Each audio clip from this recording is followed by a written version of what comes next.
Alors oui, aujourd'hui, on va critiquer l'épisode 4 de Daredevil, Born Again, alors que j'ai rien sorti pour les 3 premiers épisodes. Pourquoi je fais ça? Parce que j'ai décidé de faire ce que je veux, et aujourd'hui, c'est l'épisode 4. Voilà. Avant qu'on commence la vidéo, bien évidemment, je vais te spoiler. Alors si tu n'as pas vu la série, tu vas gentiment quitter la vidéo, ouvrir Disney+, mater l'épisode, puis revenir sur la vidéo de ton youtubeur préféré et te délecter avec 3 minutes d'analyse sur cet épisode. On reprend directement là où on s'était arrêté. Hector Ayala vient de se faire tirer dessus par un mec qui porte l'emblème du Punisher. Et là, on se pose tout la même question. Frank Castle est-il de retour? Ou est-ce juste un flic ripou qui se prend pour lui? Dès le début de l'épisode, on sent que Matt Murdock n'a pas l'intention de laisser passer ça. Il a tout donné pour libérer son client et il se fait descendre dans la foulée.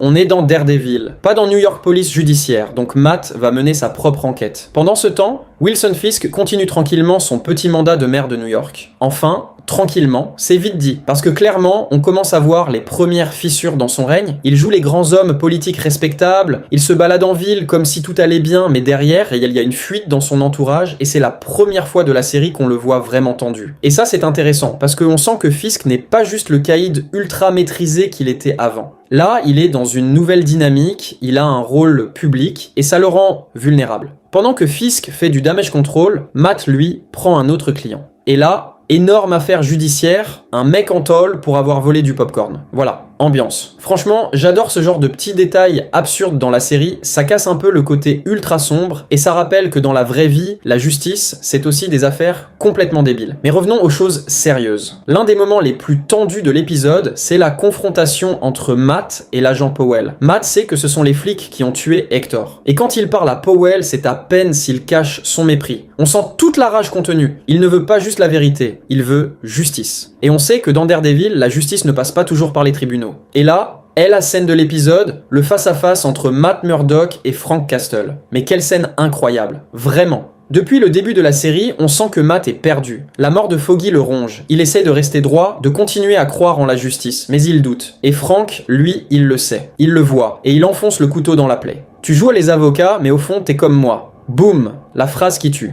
John Bernthal est impérial dans cette scène. C'est tendu, c'est intense, c'est une masterclass d'acting. Franchement, cette scène, c'est du grand Marvel. Et puis, cette dernière séquence, une pépite. D'un côté, Wilson Fisk marche lentement vers un plat de pâte fumant avec une mise en scène ultra solennelle. De l'autre, Matt ouvre une armoire et regarde ses masques de Daredevil. Les deux hommes sont prêts, le caïd est de retour. Daredevil est de retour. New York ne le sait pas encore, mais elle pourrait revoir son justicier aveugle reprendre du boulot. Alors, qu'est-ce qu'on en retient? On est à la moitié de la série et honnêtement, ça s'annonce incroyable pour la suite. L'ambiance est lourde, les tensions montent et on sent que tout va exploser dans les prochains épisodes. Jusqu'ici, c'est du très grand Daredevil et je pense qu'on tient la meilleure série Marvel de ces dernières années. Bref, ça s'annonce énorme. Et toi, t'en as pensé quoi? Dis-moi tout en commentaire. Abonne-toi, mange du riz, c'était Gravelax, peace.